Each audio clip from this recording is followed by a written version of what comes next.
What's poppin', people? It's your boy Eric Drell back with another Magic the Gathering video. This time we're going to be looking at green, all the green cards in core set 2021. Here's a quick preview of a lot of them. And I'll be honest, green looks stacked this set. There are a lot of really strong, efficient creatures, and I really like green. So, you know, if you get a chance, I would try to draft green sometimes. But if you can't, that's cool. But green is always good because you can splash other colors and maybe 3-color green XX deck, and it'll be awesome. So let's get started. And I just talked it up a lot, and we have a not great card right now. So we got Azusa Lost But Seeking. It's for 2 and a green, a legendary creature, human monk at rare. It's a 1/2, and you may play 2 additional lands on each of your turns. So I don't like Azusa Unlimited. It's very much a constructed card. It's a nice reprint, at least for like Commander and stuff. Might see some standard play and stuff, but it's just not good in limited. It's like a D plus probably. How often you're gonna have 2 extra lands in your hand every turn? I mean, if you had this and like 5 lands and an Ugin in your hand, I mean you could really get there, but that's not going to happen. So yeah, D plus for Azusa. Next up, we got Burrow Fist Oak for 2 green. It's a tree folk at uncommon, 2/3, and whenever you draw a card, it gets +2/+2 until end turn. So pretty good payoff for the draw cards deck. I like it, but if you're just in a regular green something deck with just maybe 1 card draw spell or whatever.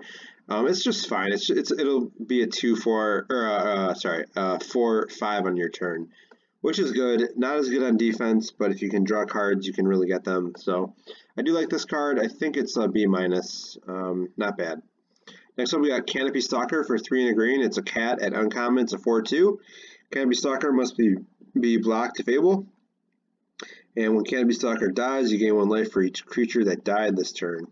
Not a fan of this one. It doesn't say must be blocked by each creature they control, so this might take out one of their creatures, but it's most certainly going to die, and you'll gain 1 life and maybe another 1 or 2. This will probably kill whatever it blocks it, but like on turn 5. But I'm just not a fan of this. 4/2s for 4 always underperformed. They trade with 2 drops, and that's not good. So I think this one is like I'll give it a C-. You can play it, but not be too happy about it. Next up, we got the big boy, Colossal Dreadma, 4 green for a dinosaur at common, 6/6, and it has trample. So I like to have 1 or maybe even 2 of these in all my green decks. It's just a solid stats per cost. 6 mana for 6/6 is solid, plus it has trample, and if you can pump this, which is easy to do in this set, gets even better. I think it's a C+. Next up, we got Cultivate for 2 and a green. It's a sorcery at uncommon. It's a search your library for up to 2 basic land cards. Reveal those cards, put 1 onto the battlefield tapped and the other into your hand, then shuffle your library. Cultivate isn't amazing in limited because on turn 3 you want to usually be developing your board. The ramp is nice, but and it does guarantee your next land drop. Excuse me. But it's not great in limited. But if you do have a lot of rampy, like 6, 7, 8 mana stuff, you can definitely include in your deck and feel decently happy about it. So I think it's like a C. Next up, we got Drowsing, and it's pretty good in if you're splashing stuff. So because you can always get that basic land that you need. Next up, we got Drowsing Pteranodon. It's for 1 and a green. It's a dinosaur at common. Has Defender. It's a 3/3, and as long as you control a creature with power 4 or greater, it can attack as though it didn't have Defender. So if you can pump this +1/+1, it can just attack, and it's a 2 mana 4/4, which is crazy. And this can often attack. I've never really had many problems with attacking with this. Every time I've played it, it's just been very good. And I think it's just a really solid 2-drop. So, yeah, this one I would give a C+, and you'd probably want 1 or even 2 of these in your green decks. Next up, we got Elder Gargoth for 3 green green. It's a beast at Mythic Rare. It's a 6/6. Has Vigilance, Reach, and Trample, and when it attacks or blocks, choose one. Create a 3/3 green beast creature token. You gain 3 life, or draw a card. So if they don't kill this immediately, they're just going to be buried in value, and they will die. So this is like straight up an A+. It even like blocks the turn that the next turn when they attack into you. So yeah, they really can't attack you on the ground or in the air, really. Actually, they just straight up can't attack you anymore. So this just really swings the game around, and if they are foolish enough to attack you, you get a beast, you get a 3 life, and you draw a card, or one of those 3 things. And then when you attack with it, you get one. So yeah, just really good, A+. Definitely slam dunk first pick this, and if you're like pack 3 and you're like red, white, and then you see this, just take it. Just make it work. It's worth it. Next up, we got Feline Sovereign for 2 and a green. It's a cat at rare. It's a 2/3. Other cats you control get +1/+1 and have protection from dogs. And whenever 1 or more cats you control deals combat damage to a player, destroy up to 1 target artifact or enchantment that player controls. Yeah, it's like a cat lord. There's not that many cats. There's some. And there's some dogs. Excuse me. Can't speak. And this gets its own trigger from the destroying an enchantment or artifact. So they kind of have to block this if they have a nice enchantment. And you could have some dogs and cats, or I guess more cats in green. So not totally implausible. So this one's, but 3 mana 2/3 most of the time. So it's kind of like a C. Next up, we got Fierce Empath for 2 and a green. It's a 1/1 elf at uncommon, and when it enters the battlefield, basically you search for a CMC 6 or greater. And put it into your hand. Yeah, this is a reprint, and if you're in the rampy green deck, you totally want one of these. It's like a C, I would say. If you don't have a lot of targets, I wouldn't play it. You probably want like 3 or 4, like 6 mana and up stuff, like creatures, or you might just draw them all, and then this will be bad. So yeah, it's like a C. Next up, Fungal Rebirth for 2 and a green. It's an instant at uncommon. Return target permanent card from your graveyard to your hand. If a creature died this turn, create 2 1/1 green sapling creature tokens. So it's really cool that this is an instance, so you can regrow something on your opponent's turn, plus get 2 1/1s usually. And it's really nice to get those 1/1s, so you want to try to make that work. Maybe play this, like maybe your creature dies in combat, and then you play this, you get the 2 saplings, and then you get that creature back. So could work. I think it's a C+, but you might not want it if you're not trying to recur stuff. So C+ if you're trying to recur stuff, and it's kind of like a C- if you don't really care about it.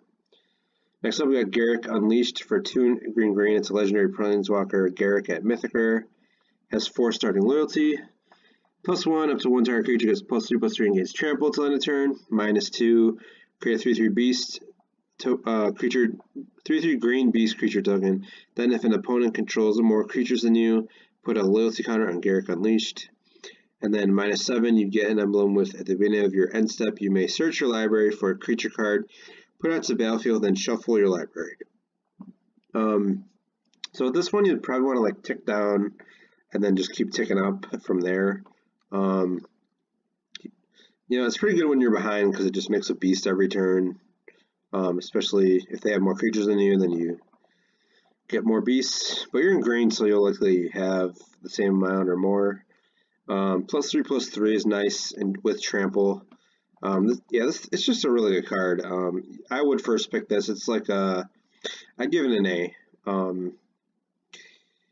Yeah, there's really very few flaws with this card. So, and it's even plausible to get to the -7. So, +3/+3 and trample is no joke. So, yeah, I'd go all in on Garretts if you are able to first pick it for sure. Next up, we got Garretts Gorehorn for 4 and a green. It's a 7/3. That's pretty good stats. Does die to everything, but Hey, 3 toughness isn't that little, so it doesn't die to like 2 drops, so most 2 drops with 2 power, obviously. And if you can give this trample, then you're really getting there with maybe a Garrick. Yeah, right. Okay. So yeah, it's like a C. Next up, we got Garretts Harbinger for 1 green. It's a beast at rare. It's a 4/3 hexproof from black. Whenever Garretts Harbinger deals combat damage to a player or a planeswalker, look at that many cards from the top of your library. You may reveal a creature card or Garrett planeswalker card from among them and put it into your hand. Put the rest on the bottom of your library in a random order. So good stats for the cost. That's good. Hexproof from black, so you do dodge a lot of the black. Well, you dodge all the black removal, which is, you know, it's upside. Some like black green X decks like only have black removal, so could work out with them. But it kind of gets outclassed fairly quickly. So hopefully you are getting at least 1 card off of it.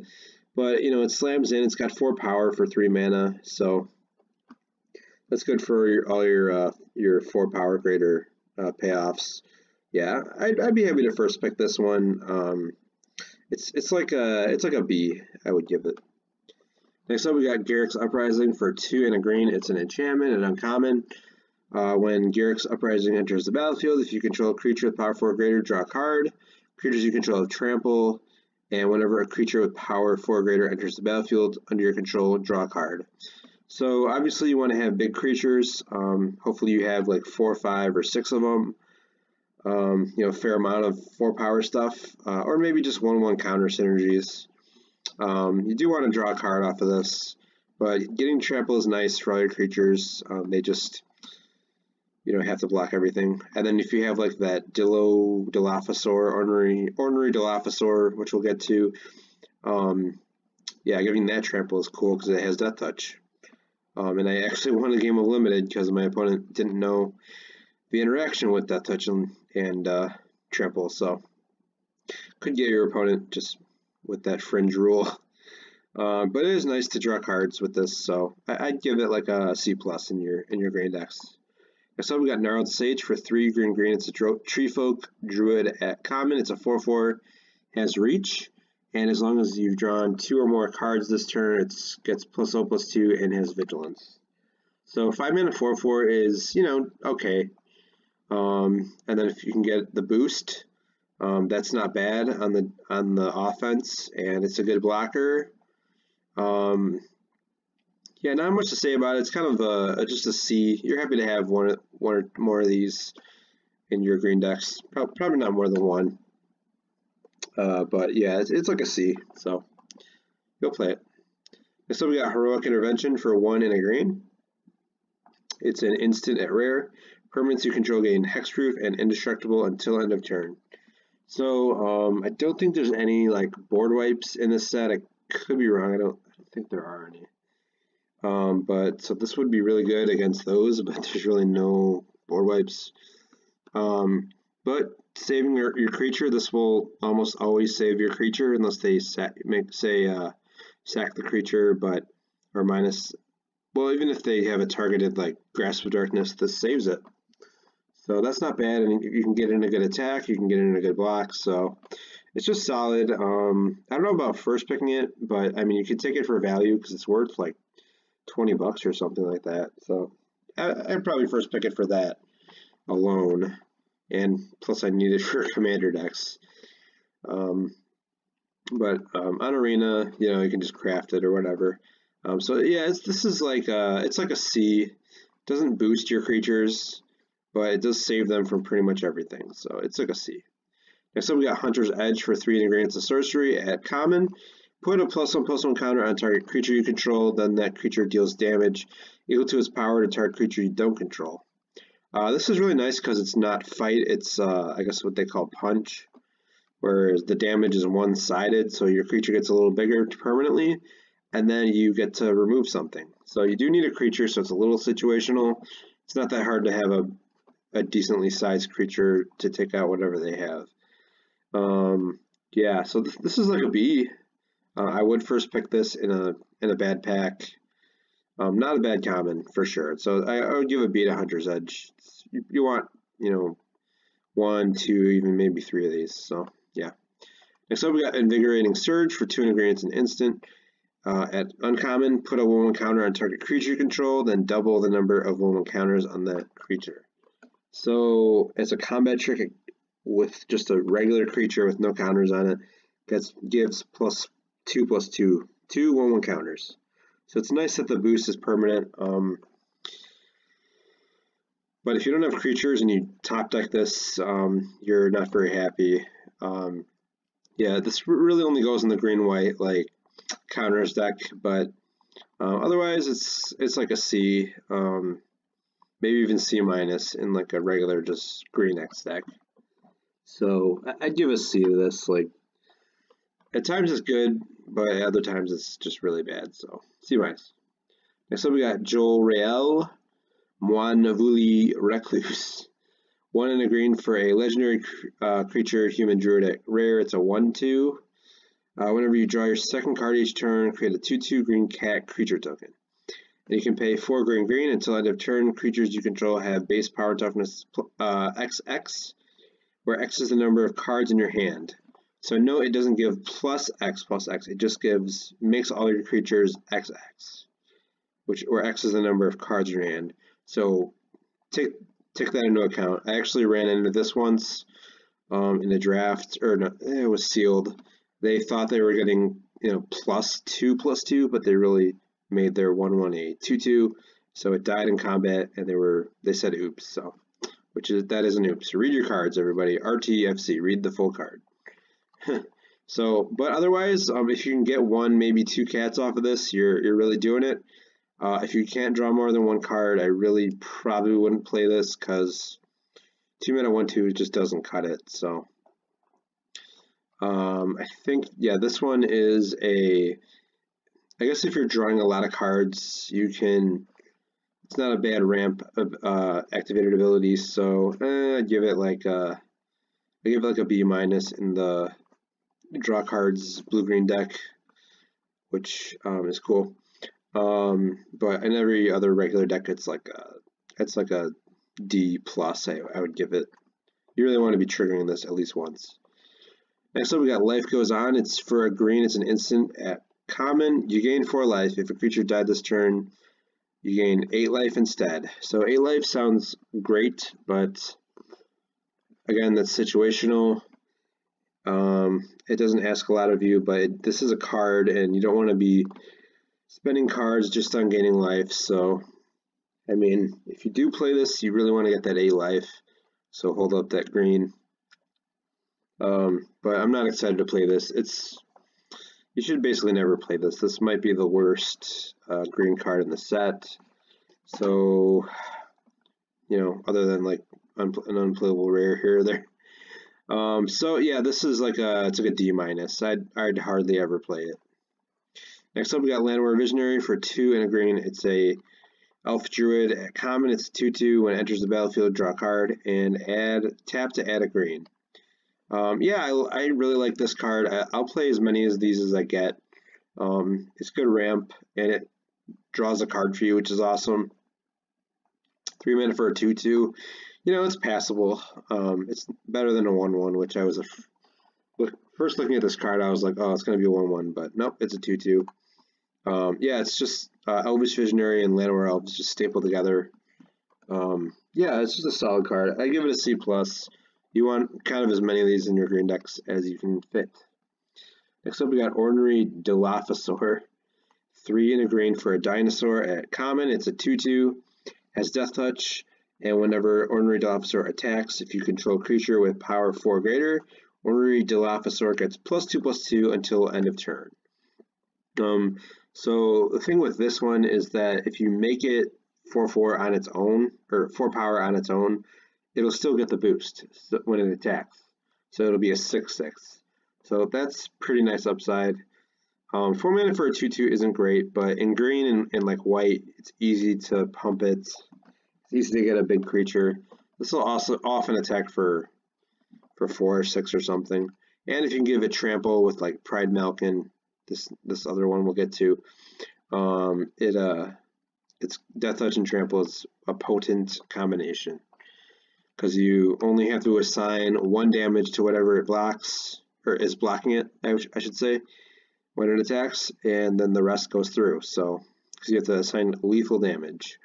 Keep that in mind. I'd give it a C. It's not bad, and I do like Death Touchers in Limited. So, yep, C for Ornery Dilophosaur. real ornery. Next up, we got Portcullis Vine for a green. It's a common plant wall at 0. Oh my gosh, I can't read this card. It's a 0/3, has Defender, and for 2 and tap, sack a creature with Defender, draw a card. So by itself, this will block something and then sack itself. That's not bad by itself. It doesn't ask much of you. It's just a green mana. So, but in green decks, you kind of want to have the 4 power cards or something that more meaningfully affects the board. But 3 toughness is a lot for a mana, so I think it's like a C minus. You'd probably cut it more often than not, but you could do worse. Next up, we got Pride Malkin, which is for 2 and a green. It's a cat at common. It's a 2/1. When Pride Malkin enters the battlefield, put a +1/+1 counter on target creature you control, and then each creature you control with a +1/+1 counter on it has Trample. So this will grant something +1/+1 and Trample. Could put it on itself, but you probably want to give like your big beefy boy, like the Warden or something else, big tree folk, that, because then it'll get Trample. Which is nice. Trample is bueno in green. Everybody wants it on their creatures. They're big, fat green creatures. So yeah, this is solid. I give it a C+. You'll play 1 or 2 of these in your decks. Next up, we got Primal Might for X and a green. It's a sorcery at rare. Target creature you control gets +X/+X till end of turn. Then it fights up to 1 target creature you don't control. Yeah, this is a solid rare. It's very flexible. You can cast it for X is 0 and just have something to fight, or you can just pump your dude, fight their biggest thing, and then get in for more damage, which is pretty good. I do like Primal Might. You can first pick it for sure. It's like a B+ in that situation. Yeah, it doesn't take much for this to get, a ton of power and toughness and swinging for a lot. So I do like that. So B+ for Primal Might. Next up, we got Quirion Dryad. For 1 and a green, it's a Dryad. At uncommon, it's a 1/1. Whenever you cast a spell that's white, blue, black, or red, put a +1/+1 counter on Quirion Dryad. So any colored spell that's not green, or something other than green, at least it could be green something with. It'll get a counter. So you really want to be in 2 colors or hopefully 3 colors, then you can trigger this a lot. But it's just a solid 2-drop. Hopefully you can play another 2-drop or 3-drop the next turn and pump this. Otherwise, if you're in mono green, do not play this. It's bad. But if you're likely in 2 colors anyway, so I'd give it a C+ there. Next up, we got Ranger's Guile for a green. It's an instant at common. Target creature you control gets +1/+1 and gains hexproof until end of turn. So this will save your creature from any removal spells for only a green mana. Plus it gives it a bit of a bump. So that's nice. I do like this in like a green deck. The boost isn't amazing, so just keep a heads up with that. It's like a C. It could counter their removal spell. Next up, we got Return to Nature for 1 and a green. It's an instant at common. Choose 1, destroy an artifact, destroy an enchantment, or exile a card from a graveyard. Yeah, this is not bad. It's like a sideboard card.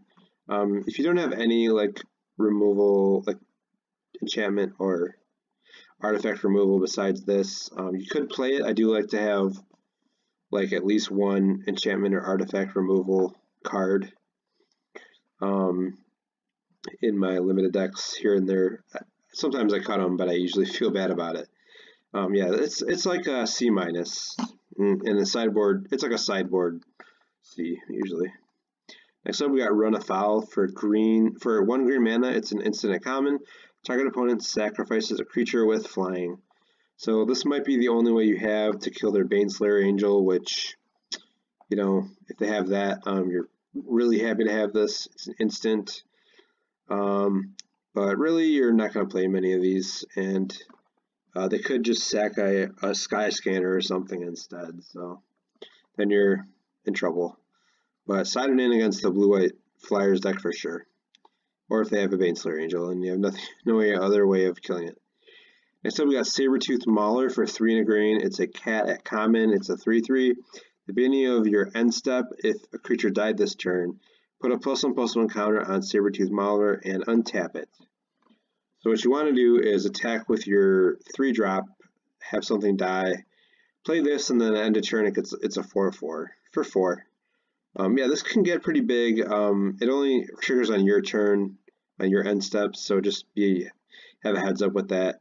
But you can easily play this and then remove something the next turn and get the trigger. It has sort of pseudo vigilance in a way. I don't know.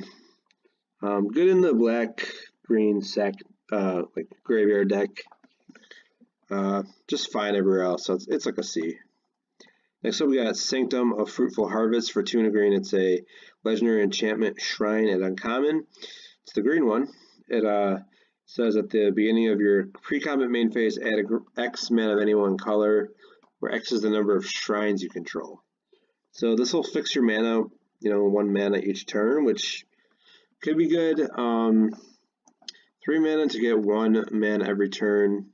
I mean, that's okay, but it does kind of force you to use that mana in the pre-combat main phase, which isn't always, or could kind of be awkward sometimes. So, and you do have to use the mana in that phase.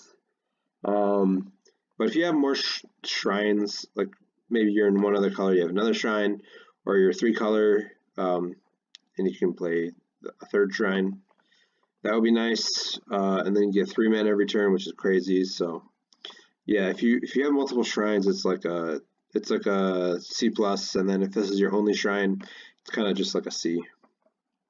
Next up, we got Scavenging Ooze for 1 and a green. It's an ooze at rare. It's a 2/2. Pay a green, exile target card from a graveyard. If it was a creature card, put a +1/+1 counter on Scavenging Ooze, and you gain 1 life. So Scavenging Ooze is interesting in that it's better late game. If you can slam this, you can immediately eat whatever creatures were trading off that game. And then grow it to like an 8/8 or something, which would be crazy. So, yeah, and it even gains you life. Plus, you can nuke any, or nuke. You can snipe any other card. It just won't grow. So it's just solid graveyard hate. Really good against the green-black reanimate deck or any sacrifice deck or whatever. So I do like Scavenging Ooze a lot. I think it's a B. And can get very good, very big later on in the game. Plus, it's only 2 mana for a 2/2, so that's always good. Next up, we got Contestant Training for 1 and a green. It's an aura at common. It says enchant creature you control. When Contestant Training enters the battlefield, draw a card. And enchanted creature gets +1/+0 and has trample. So this is nice because it gives the trample and it replaces itself immediately. Hopefully they don't kill whatever you're enchanting this with or onto, but yeah, it's just good, and you want trample on your big fat tree folk that don't have it. So if you're in a big green deck and you need the trample, this is like a C+, and it's just pretty good in every other deck, so I'd give it a C+. Next up, we got Skyway Sniper for a green. It's an elf archer at uncommon. It's a 1/2, has reach, and 2 and a green. It deals 1 damage to target creature with flying. So this kills Sky Scanners all day, blocks them, or just straight up murders them. Or whatever other 1 toughness flyers. I don't know if there's many of them. I guess the Verdant Wing Mare or something. So, it's okay. It's a 1-drop, 1/2. So you could do worse, but this will get outclassed quickly. And you could spend 15 mana to kill a Baneslayer Angel if you want. So I'd give it like a C-. Next up, we got Snare Spinner for 1 and a green. It's a 1/3 spider at common, has reach, and when it blocks a creature with flying, gets +2/+0 until end of turn. So these could be annoying. It's a 2 mana 1/3, which blocks okay. Has reach, so reach is three cards in a row with reach. It's crazy. So reach is fine and limited. Blocks all their pesky 2/2 flyers and 1/1 flyers and stuff. So it's just like a C. Next up we got Sporeweb Weaver for 2 and a green. It's a spider at rare. It's a 1/4, has reach and hexproof from blue. Whenever Sporeweb Weaver is dealt damage, you gain 1 life and create a 1/1 green sapling creature token. So nice, mix of abilities, reach, hexproof from blue. I wish this set it can't be countered because they can just deal with it that way. But when they kill this with damage, you get the 1/1 at least and the life, so that's not bad. It blocks decently well with flyers, so and it'll kind of fend off the early aggression really. So yeah, this is like a C. It's okay. Next up we got Thrashing Brontodon. It's for 1 green. It's a dinosaur at uncommon, 3/4. Pay 1 and sack it to destroy an artifact or enchantment. So this is just a good efficient creature with upside. You can kill an artifact or enchantment, but you might cash this in to kill like a really annoying enchantment, Glorious Anthem or something like that. But on its own, it's a 3 mana 3/4, which is good, or really good actually, I would say. That's good stats. So Brontodon is like a C+, and I don't know if I'd first pick it. It's got to be a bad pick to first pick it, but I suppose you could first pick it if it's a real bad pick. Next up we got Titanic Growth for 1 and a green. It's an instant at common. Target creature gets +4/+4 until end of turn. So this doesn't ask much of you, and it's just probably really good, or probably the best trick in the set. Well, not really. For dealing more damage and saving your creature from removal, it's pretty good. So you probably want one of these in your green deck. So it's like a C. Next up we got Track Down for 1 and a green. It's a sorcery at common. It says scry 3, then reveal the top card of your library. If it's a creature or land card, draw a card. It's okay. Decent card selection, and it says draw cards, so that could matter in your green-blue decks. So this is like a C, and pretty good. If you have a 2-lander plus this, then you're golden. You're definitely gonna get that 3rd land. Next up, we got Truffle Snout for 2 and a green. It's a boar at common, 2/2. Enters the battlefield, you can put a 1/1 counter on it or gain 4 life. Yeah, this is nice. You can get a 3/3 out of it, which one of the power and toughness is a counter, so has upside in the set. And you can either do that or gain 4 life, so you have a blocker and 4 life, so that's not bad. I do like Truffles now. It's like I give it a C+. I do like them in my green decks. Next up we got Warden of the Woods for 4 green. It's a tree folk at uncommon. Has vigilance. It's a 5/7. Whenever a Warden of the Woods becomes the target of a spell or ability an opponent controls, you may draw 2 cards. So this is it's a really good card, I think. 6 mana for 5/7 is a lot. Blocks Colossal Dreadmas all day. Plus it has vigilance, and if they try to kill it, you just draw 2 cards. Plus if you just save it with like a Feat of Resistance or a Ranger's Guile or whatever, you just really blow them out. So yeah, I do like this card. It's like a B+. Like I'm really high on it. Like I had a game where I just stacked up a bunch of auras and counters on it and stuff and just wrecked them. So this is a really good card, and it'll win you games. So B+. Next up we got Wildwood Scourge for X and a green. It's a Hydra at uncommon. Starts off as a 0/0, but when it enters the battlefield with X +1/+1 counters on it. And whenever 1 or more 1/1 counters are put on another non-Hydra creature you control, put a 1/1 counter on Wildwood Scourge. So this is like, by itself in a vacuum, it's not a very good card, but in this set with a lot of like +1/+1 counter synergies, this can really be good. And plus if you just have 8 mana in green, which you'll often do, it's a pretty good top deck. So I think it's like a C, and in like the counters deck it's like a C+ probably. So yep. All right, that's all the green cards. Next up we're going to look at the multicolored, colorless, which is there's only one card here, artifacts, and lands, which should be an interesting video. So thanks for watching, guys. I will see you next time. Make sure you like, comment, and subscribe. Thanks a lot.